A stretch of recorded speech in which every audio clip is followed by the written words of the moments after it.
Tēnā koutou katoa. Nō ku te honore te kawe i tēnei wā karakia. Me mihi ka tika ki a koe e te kawana tianara, e te kahurangi, Dame Cindy Kiro, korua tahi ko tohua rangatira, Dr. Richard Davis. Tēnā kōrua. Tēnā koutou kua tai mai nei rungi te kaupapa whakahirahira, te whakarongo ki ngā kupu kōrero a te kahurangi, tākuta Jane Goodall. E te marae kura, tēnā koe. E rau rangatira mā, tēnā koutou katoa. He honore, he kororia, he maunga rongo ki rungi te whenua, he whakaaro pai ki ngā tāngata katoa. Peace and calm throughout the world and goodwill to all. The karakia following is actually a waiata composed by the late Herene Melbourne. Te hau, te wai. Te hau mihi, he hau pai e. Tuku ora ki te rangi e, hei hau ora mō te ao.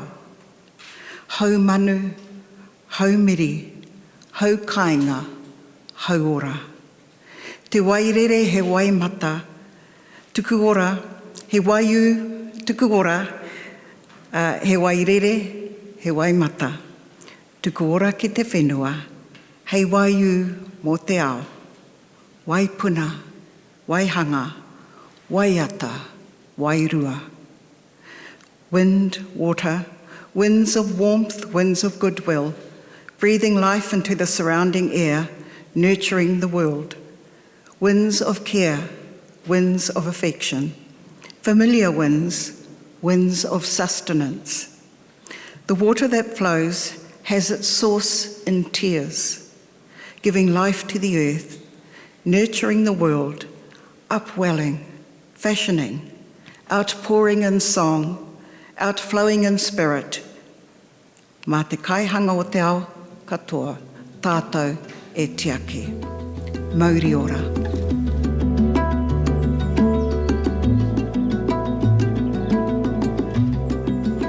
E ngā mana, e ngā reo, e ngā iwi o te motu, e hui hui mai nei i tēnei rā. Tēnei aku mihi mahana ki o koutou, nau mai hara mai ki te hui nei, kia ora mai tātou katoa.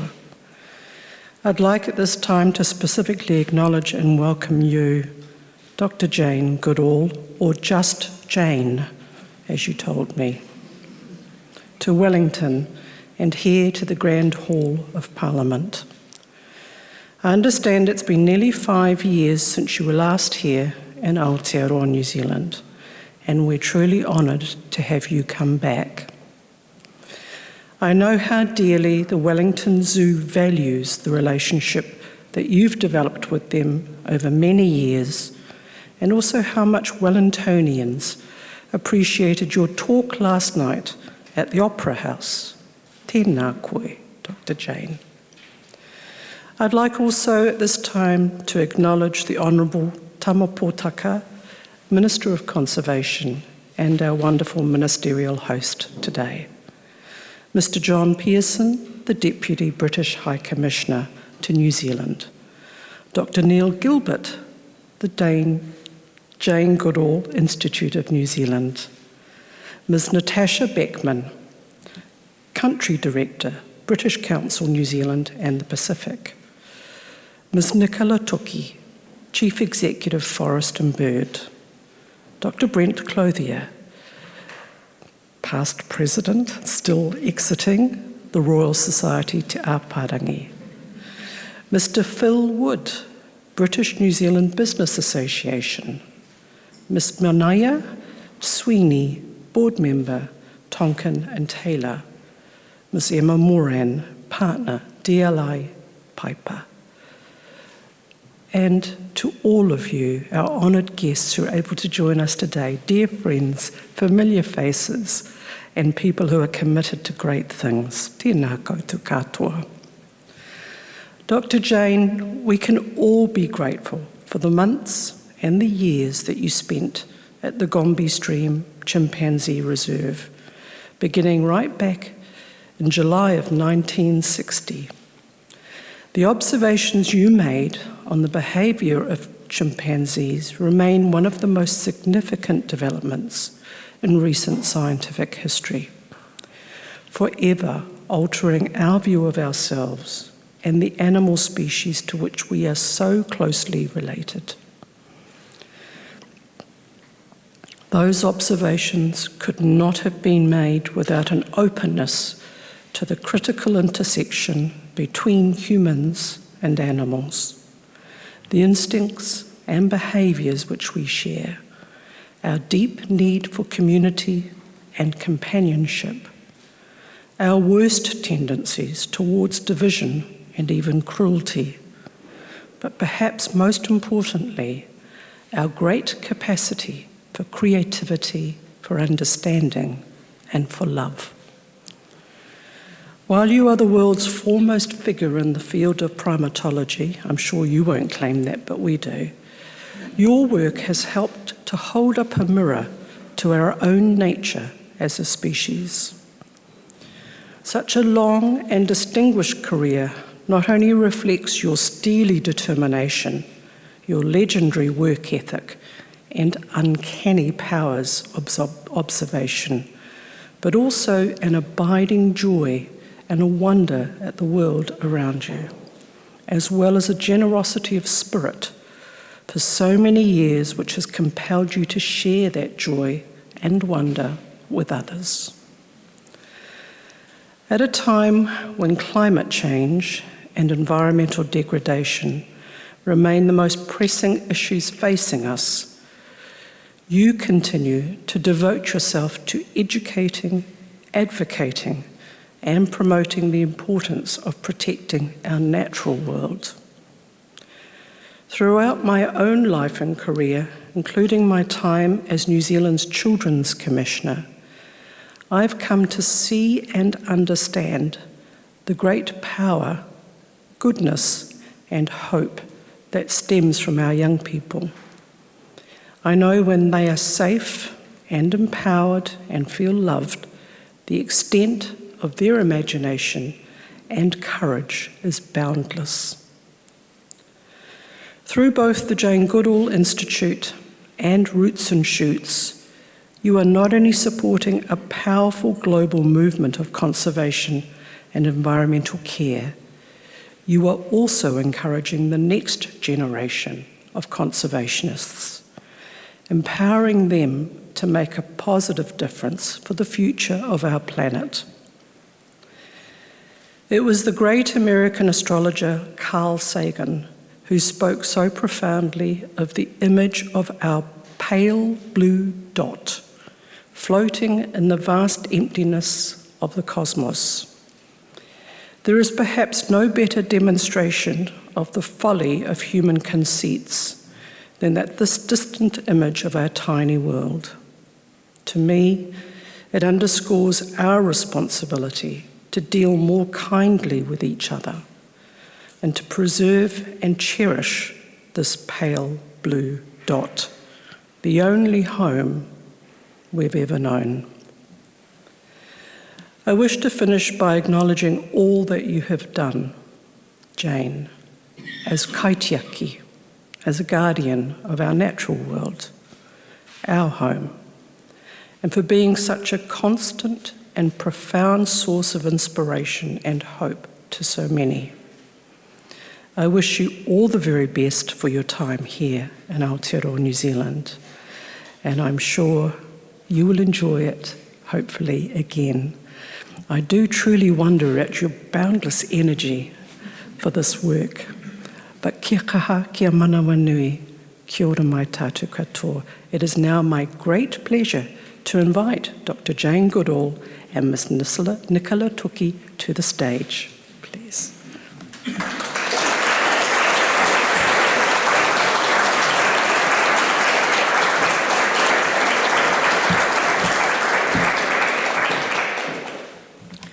Well, thank you very much for that. And indeed, wait a minute, let me sit on the stage here.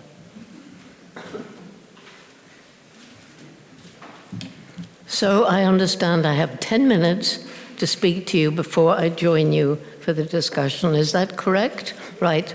So good morning to all of you.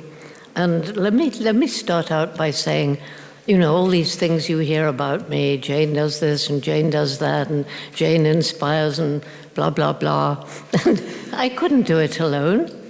I mean, none of us can really accomplish that much on our own, except a very few sages and so on. Everybody needs people to help, and I have been blessed. First of all, with an amazing mother who really supported my love of animals that I was born with. And then, and this may sound strange, but the other individual who supported me in my childhood was my dog, Rusty. And he it was who taught me that we are not so different from other animals as people thought at the time, which I didn't know about. And I mean, I had no idea when I began studying the chimps that I wasn't supposed to give them names, because I was supposed to give them numbers. I had no idea that I shouldn't talk about their personalities, which were very obvious, that I shouldn't talk about their emotions, happiness, sadness, fear, and absolutely I couldn't talk about them having an intellect that could solve problems. Those were unique to humans, that's what I was told. But it was because of the lessons taught to me by my dog that I knew that that was absolute rubbish.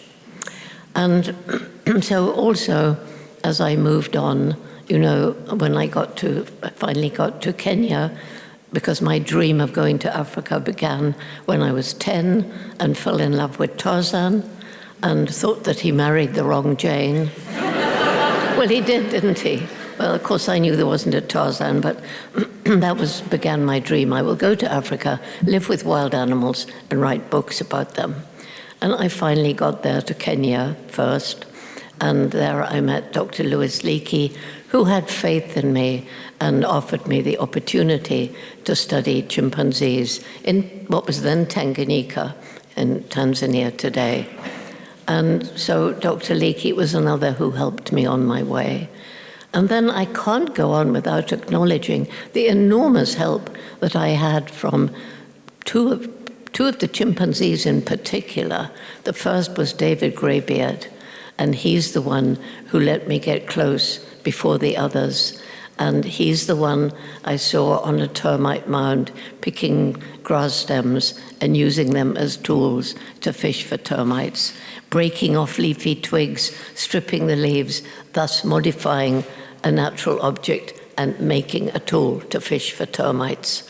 And it was that got the National Geographic excited, and that allowed me to continue the research, because originally we only had money for 6 months. And then along comes my first husband, Hugo van Lauwijk, who filmed the chimpanzees. And so whereas the scientists at the beginning, because I hadn't been to college, they poo-pooed and ridiculed everything that I was observing, you know, telling me I'd done it all wrong. But it was Dr. Robert Hind, one of the top 3 ethologists in the world at the time, who helped me to write about my observations in such a way that I couldn't be torn apart by other critical scientists. So those people I want to acknowledge who helped me get through, you know, the period when I was out there learning about the chimpanzees. And I want to acknowledge the team that's here with me now. You already heard that Neil was acknowledged, but there are other people here from New Zealand. We have Lucy and Gino somewhere. Gino is somewhere in here with his family, right down here, Lucy and Gino. And then a team from JGI Australia is also here, and that's Zara. I'm not sure if Paul is here, probably, and Andy, Tasha, Scott. These people enabled me to travel around Australia, New Zealand, and deliver a message. And of course, along the way, other people are helping as well. So I just feel it's really important to emphasize that this mythical Jane out there, you know, she's just an ordinary human being who has ordinary but wonderful friendships. And I left Gombe and the chimpanzees Even though I thought I would stay there forever, I left when I realized at a conference that I helped to organize that right across Africa, chimpanzee numbers were dropping and forests were being destroyed. And although I went to that conference as a scientist planning to stay at Gombe, I left as an activist. People say that must have been a tough decision. No, it wasn't. It was just something that happened. I mean, don't know if you remember the story of St. Paul on the way to Damascus, and he left as one of the greatest persecutors of the early Christians, and he arrived as someone who championed Christianity in those days. It was like that for me. I went to the conference as one person, and I left as another. I didn't quite know what to do. I learned about the chimpanzees, got some money to go around Africa. There were 6 other chimp study sites by then. When I began, it was just me. And so I went around learning about the problems faced by chimps, destruction of forests, the hunting for bushmeat, the killing of mothers for the wildlife trade with their infants, and these things. But I also learned about the plight of the people, the crippling poverty, the lack of good health and education facilities. And it became very obvious when I flew over the tiny Gombe National Park, which had been part of a great forest belt across Africa. And when I flew over in the mid-1980s, I looked down on a little island of forest surrounded by bare hills. And it was very clear there were more people living there than the land could support, too poor to buy food from elsewhere, destroying the environment and their effort to survive. And it hit me. If we can't find a way of helping these people make a living without destroying the forest, we can't save chimps, forests, or anything else. And so that began our Take Care Tokari program, improving the lives of the people, finding ways for them to live and make money. And that's now in 6 other African countries, making a huge difference. And by then I'm traveling around the world trying to raise money and learning about all the other problems that we humans have inflicted on this planet. There's a lot of talk about invasive species and how they're harming the natural environment in many countries. We are the worst invasive species that's ever lived, and we're destroying the planet just about everywhere. And so learning about this, learning about climate change, loss of biodiversity, learning about intensive farming, particularly intensive animal farming, adding to the greenhouse gases, particularly methane from the industrial animal farming, and realizing that we've done so much harm. And I was finding out in the mid-late 1980s that young people were losing hope, even back then. And it's much worse now.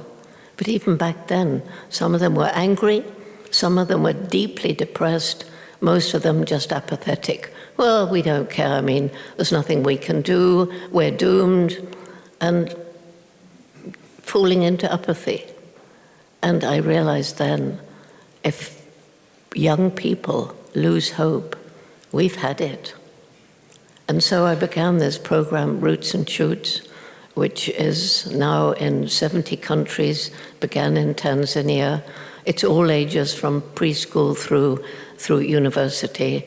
And it's about choosing projects to help people, projects to help animals, projects to help the environment, because it's all interrelated. And that program is now in 70 countries around the world. And it's different from other environmental programs because it includes people and it includes animal health, animal welfare. And also in that it's the choice of the young people. It's not top down. They choose the projects and then they work with enthusiasm. So Roots and Shoots is my biggest hope for the future. Along with the amazing human brain, we're beginning to work out ways of living in better harmony with the natural world. And the resilience of nature. Fly over Gombe today, the trees have come back. People respect the need to protect the environment, not just for wildlife, but their own future. And finally, the indomitable human spirit, the people who carry on, tackling what seems impossible, defying the odds, and so often succeeding. So that's the little pre-message before we have our discussion. And thank you for inviting me here. And it's a great honor to be back here.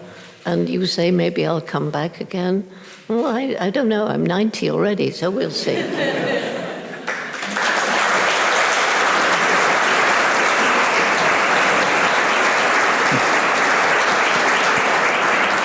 Tēnā koutou katoa, tēnā koe, Jane.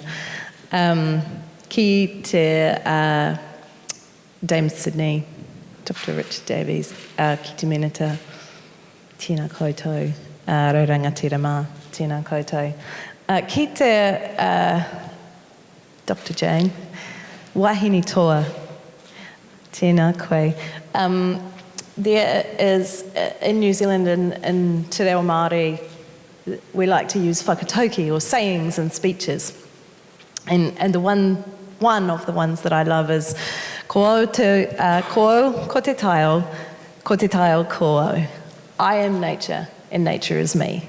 And I don't think there is anyone on this planet who encapsulates that as beautifully as you. So thank you. I want to start by talking about one of your quotes. I've already explained to Jane out the back that I'm such a huge fan. The last time that I met her in 2017, I think I just blurted out, "I love you," and ran away. So I will try to be much more articulate.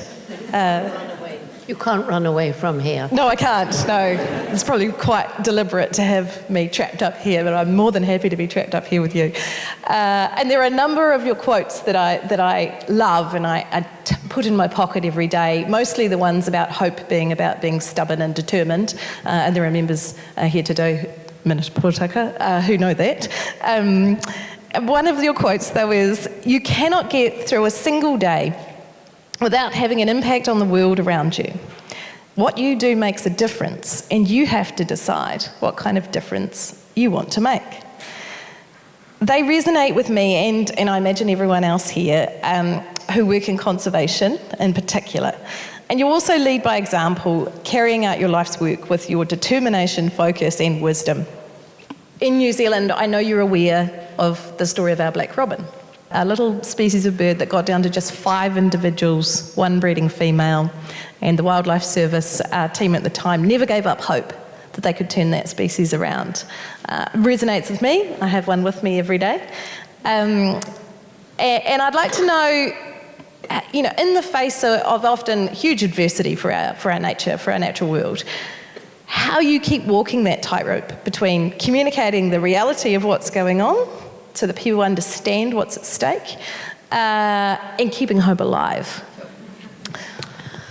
One of my favourite stories is from New Zealand, the black robin, down eventually to 1 breeding pair, 1 male and 1 fertile female. And now there's, I think it's about 150. And that was thanks to Don Merton, who was one of the most amazing scientists. And he did it taking risks, destroying a nest when they made their first nest, taking 2 eggs, giving the eggs to another species of bird to hatch, destroying the next nest and taking 2 eggs to another unrelated species, leaving the 3rd nest, leaving blue and yellow to hatch that pair, then realizing the first pair that hatched in a tomtit nest, well, they wouldn't know how to be black robins. So he took those 2 and gave them to blue and yellow to raise with their 2, which had just hatched. And then the next 2 from the other tomtit nest, they hatched, and he took them. So these are now 6 in the nest. And he said, Blue looked up at me as if to say, "What the hell next?" And he said, "It's all right, darling. We'll help you feed them." So he and 2 other naturalists were running around the island, the offshore island, catching insects and helping blue and yellow. So, there are so many stories. That's particularly extreme, but there's so many stories. And there's whole areas like all the forest around Gombe coming back. It's an amazing story. The wildlife corridors that are growing in different parts of the world, enabling species that have been fragmented to link up again. And I don't know, there's so much hope out there. I think you're right. And the power of storytelling, because I've been listening to some of your books lately, and you talked about not using stats. I think you said at one point, we'll put the stats in the back of the book. Yes, that was the Book of Hope. That's right. Yes, the man who's supposed to be my co-author. When I saw the first chapter, I said, what on earth is this? Statistics about the study of hope in the laboratory. Is that what you want to hear about? I mean... and I think it plays to one of your many themes about the power of humankind and the ability for us to turn all this around, and coming from language. Do you want to talk a little bit more about that? Yes, because, the chimpanzees are so like us in so many ways. And when I come to think of, what's the difference, I think the main difference is the explosive development of our intellect. And I believe that was probably, at least in part, started because we developed at some point in our evolution spoken words. And once you get spoken words, chimpanzees learn by watching and imitating. Our children do as well. But we can teach our children about things that are not there. We can get together and have discussions about things. And this, I think, gives us this big advantage. We haven't always used it wisely, have we? No, but I think the thing that I love about the stories that you tell is, we're Homo sapiens, we're supposed to be the wise ape. We're perhaps not always using our wisdom. Wise apes don't destroy their only home, which is what we are doing.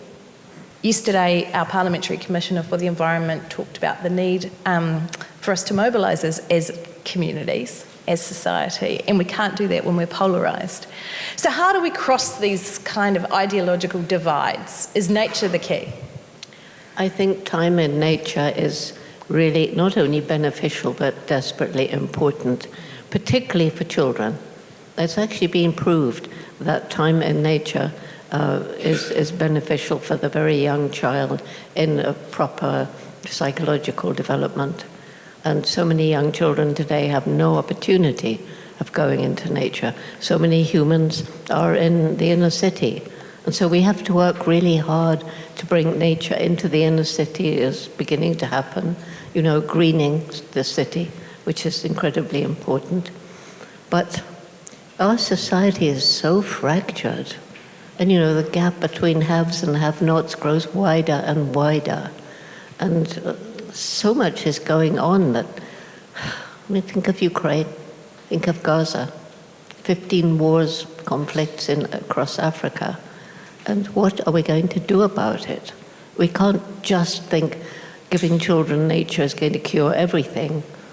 We've got to take action. We've got to get together.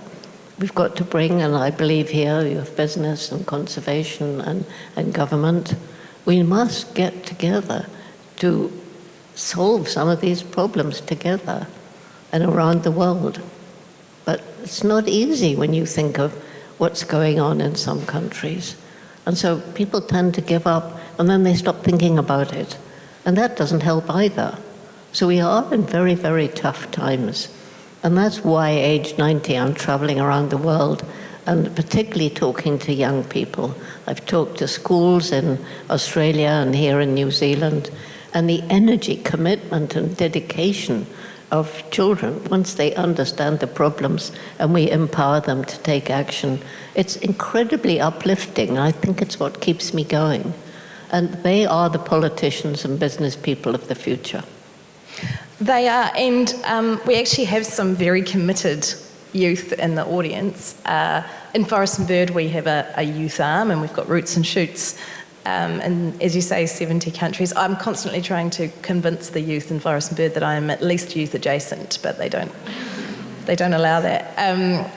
They're going to have some great questions for you later, I imagine.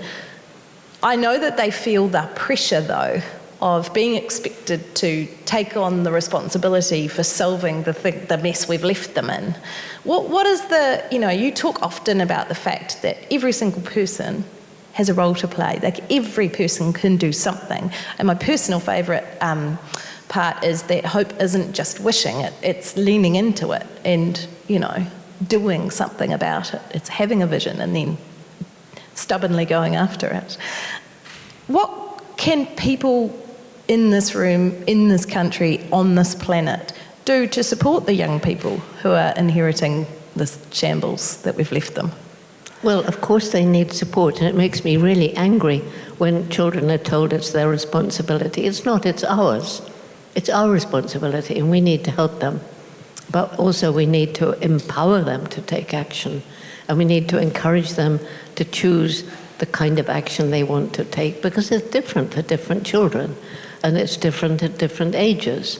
And that's why Roots and Shoots is really so different, because it's so flexible.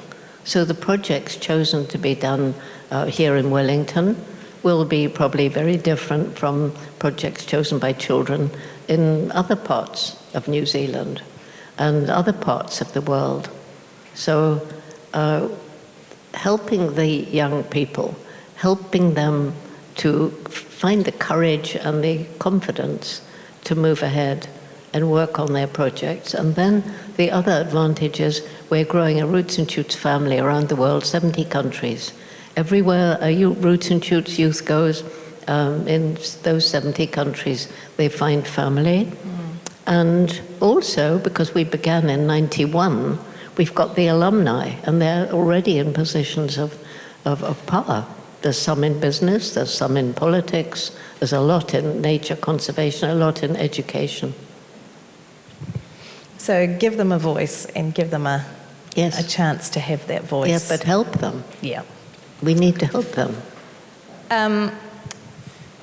I, like yourself, have long believed in the power of storytelling. In fact, I reckon my next lot of business cards, I'm just going to write storyteller underneath it. And creativity in the arts to inspire passion in people for a different way, and to complement with science and research. You've done a lot of this. Can you tell us about perhaps, some of your favourite projects that reflect our ability and passion as humans for the arts and the curiosity that we have to understand the science of our natural world? Well, I don't know about an example. It's just that, going around the world, I find so much creativity. And I think that science used to be, when I first went to Cambridge University, I was bound by the National Geographic that was supporting me to write a book. So I wrote a book, and I was quite excited when it came out. It was called, I think, My Friends, the Wild Chimpanzees. I was very nearly sent down from Cambridge because scientists did not write popular books. And if you care about conservation, if you care about the world, if you care about people, you've got to share what you've learned. And this is what I think is so really, really important, that we should reach out and share. And how can you inspire other people to conserve the world if you spend a lot of time and you study something and you have a great success, but it only goes out in musty old scientific journals? What's the use of it today? I couldn't agree more, and I want to give the opportunity for some of the young people in the audience, and the young at heart, to be able to ask some questions. The first question is from a young lady called Eden, who is a very big fan of yours, and possibly our youngest member here today. So Eden, the floor is yours. Hello, Jane and Nicola. My name is Eden. My question is, what can children do for the environment to really make a difference and create change? What can you do? No, what can us children do? Well, yes, you students, right. Yeah. What can you do? Well, first of all, we'd love to welcome you into Roots and Shoots. And Lucy is here. Stand up, Lucy, so she can see you. So, because when you get into Roots and Shoots, you sit around with your friends and you talk about what you care about. Some of you may care about trash. You don't like to see trash in the streets. Some of you may care about the way animals are treated. Some of you may care about, I don't know, in some countries, children care about the treatment of the homeless, that sort of thing. So then you discuss with your friends, well, what could we do? And you come up with ideas. And then you roll up your sleeves and you get out there and you take action. And then you inspire others when you do that. You will particularly have an impact on your parents. And I know many, many parents who say, well, of course I recycle, my kids make me. And I know other parents who say, well, I used to just go into a shop and buy what I needed, but now I have to say, how was it made? Did it harm the environment? Is it cheap because it was cruel to animals, like factory farmed meat, for example? Is it cheap because of unfair wages that are paid to people along the supply chain and so on? So you see, you young people have a huge influence on your parents. It's probably a parent beside you holding her camera high in the air. So thank you for that question, because we're counting on you, but we want to help you. You're not alone. You absolutely are not alone. And we hope that businesses and companies and politicians will also help you to do what you need to do for the future of your children, my great-grandchildren. Thank you for that question. Hi, Jane. I had a question about science communication. So in the future, I hope to be a scientist, and I was wondering your thoughts on the challenges of scientists communicating with the public and tips on overcoming this. Well, the best way to engage the public in the amazing things that you're doing or planning to do is storytelling. It's storytelling that reaches people's hearts. And you know, if I have to talk to a politician about some issue like something to do with factory farming or the cost of something or whatever it happens to be, it's absolutely no use my arguing with them and battling against the intellect because I'm just a woman, why should they listen to me, sort of thing. But you've got to sum up that person, even just a little bit. Is there anything that you share? Maybe you both love dogs, something like that. And then well, for me, I've got 90 years worth of stories, so I think back and pick out the right story and try to change that way. And I'll tell you one story, because there's a lot of business people here, I think. And I was talking to a whole lot of CEOs in Singapore. And afterwards, one of them, he actually called me up and he said, Jane, I just want to assure you for the last 10 years, I've really been fighting to get my company as ethical as can be in the country where we source our products. This was an international company. Along the supply chain as much as possible is difficult. In our offices around the world, and also in the way we treat our customers. And he said there were 3 reasons. First, saw the writing on the wall and realized that we're running out of natural resources in some places faster than nature can replenish them, if they're replenishable. Secondly, consumer pressure. People are beginning to ask those questions that I said, and so business is having to change if they want to keep going. But he said what tipped the balance for me was my little girl. She was 10 years old. She came back from school one day and she said, Daddy, they're telling me that what you're doing is hurting the planet. That's not true, is it, Daddy? Because it's my planet. Very powerful. With how when you first did this study, you had no formal education in that area, is that something that you think would still be possible today? And do you believe that there's a correct balance between necessarily formal education and just passion in that area? Well, I'm not sure I can really answer that. I mean, in some cases, it's probably possible to go into science having not had prior education like I did. But the world has changed a lot since then, and there are far fewer kind of gaping holes where we don't know anything unless you go deep, deep down under the sea, and probably you need a lot of education for that. Or you're one of these people who's up in the stars, but I wouldn't go there with Elon Musk if I were you. So, you know, there's always a way. If you're passionate about doing something, you'll somehow find a way. People are volunteering. It really can't be answered unless there's one specific thing that you're thinking about. But there's always a way to make a difference. Every single one of us makes an impact on the planet every single day, and we get to choose what sort of impact we make. And then acting together, that changes the world. I can't think of a more beautiful way to finish such a beautiful conversation. And just before I invite, there is lovely John, oh there he is. Just before I invite John up, and because I'm being cheeky and I can, you inspired me. And you inspired me to be a storyteller too. So here are a couple of my little stories about nature in New Zealand, just to say thank you for your time.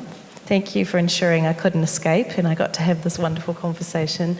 And on behalf of us all, just thank you for the inspiration that you give us every day. Well, thank you. Thank you.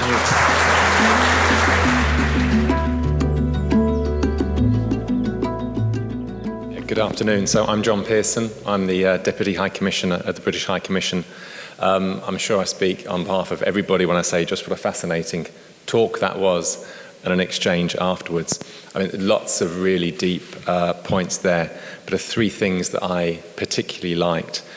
Jane, the way that you made that point linking conservation and development, because I think for a long time people did see conservation and human development as two separate issues, but we now realise that you have to support the population in a certain area if you also want to protect biodiversity there. Secondly, thank you for talking about young people, because it is very important, as you've said, to build that consensus amongst the population, and of course young people are our future. I personally think that's come a long way in the last couple of decades, that young people these days really are very engaged with the issue of the environment. And communication, you brought out for all of us how you can have the best story in the world somewhere written down, but if you can't share that with other people, then it doesn't have the same impact. So thank you for sharing all of that with us. I particularly enjoyed the talk this morning for two reasons, one of which I'm a diplomat, but my background is in sustainability, and I've worked on the Amazon rainforest in Brazil, on climate change in Southeast Asia, which was really interesting for me. And secondly, because as I mentioned earlier, we have met before. I was working in Singapore in 2010, and you came to the High Commissioner's residence for dinner. And when he invited you to speak, you spoke to us for about a minute in chimpanzee. Now, as a diplomat, you do lots of different engagements, but I think I can safely say that dinner party stuck in my mind for a long time because I'd never heard it before, but it was wonderful. So Jane, thank you so much for sharing all of that with us. Can I say a few other thank yous for people here today? Firstly, the Honourable Tama Potaka, our host. It's fantastic you let us use these premises. To the Governor-General and Richard Davis for joining us for this wonderful event. A big thank you to Paul Atkins, CEO of the Royal Society, and your wonderful team for helping to organise the event. You always do a great job.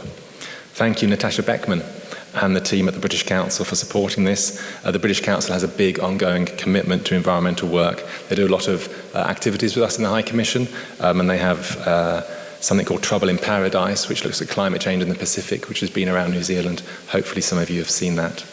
Thank you to Forest and Bird, Nicola. We first met 2 days ago, and we've done a lot since then. So thank you for chairing that so well. A big thanks to the British New Zealand Business Association. Phil Wood, I know that you've worked very hard on this initiative, thank you. And to the other sponsors, DLA Piper and Tonkin and Taylor, for your support today. I'm sure that what we've heard will stay with all of us for a long time. And to wrap up, I'd just like to say it's really not easy working on sustainability. Jane, you spoke about that. It is a hard slog at times, and it can be very lonely. And I think those of us who really care about the future of the planet have to stick together, support each other, and we all need role models. Now, as a British diplomat, I represent my country, and there are lots of things I'm proud about in the UK.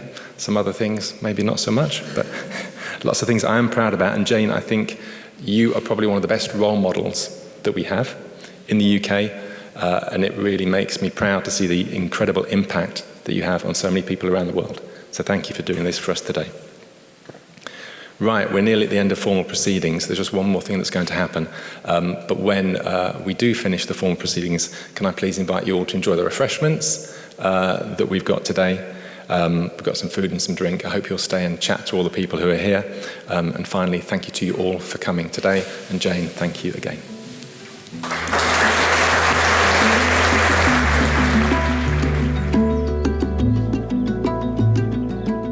Kia ora no tātou. A very simple karakia, which I'll ask you to sing, because I think you can't have such a beautiful kaupapa, beautiful speaker, and not waiata. So this is very simple. We talk about te aroha, te whakapono, me te tūmanako. Faith, hope, and love. And the greatest of these is love. But I think, listening today, we have to have reasons for hope, because without hope, we can be lost. So, our waiata, e tū. Te aroha.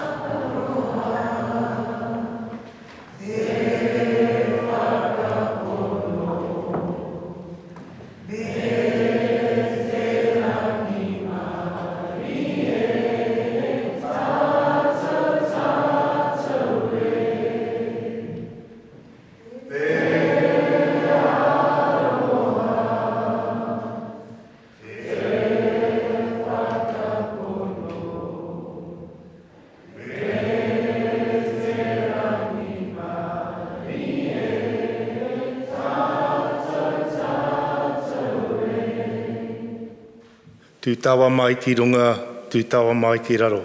Tū tawa mai ki roto, tū tawa mai ki waho. Kia tū te mauri tū, te mauri ora. Ki te katso, haumia, huia, taeki. Taeki e te whānau, he haka nui te mihi ki tō tātou rangatira, mai rai kura e tau I wainganui I a tātou. I roto I tēnā, mihi atu, mihi atu. On behalf of my iwi te Atiawa Taranaki whānui, sorry I was late, but I saw my other cousin here. One wish. Can we get a photo of you with my iwi tribal members here and the youth? And all the youth and those young people that asked the question, koe rā te mea nui. Ko tātou ngā rangatira mo apopo. They are our champions and our leaders of tomorrow. Nō reira, kia tau te rangi māria, ki runga, ki raro, ki waho, ki roto. Riri, riri, hau, pai mārere. Kia ora tātou.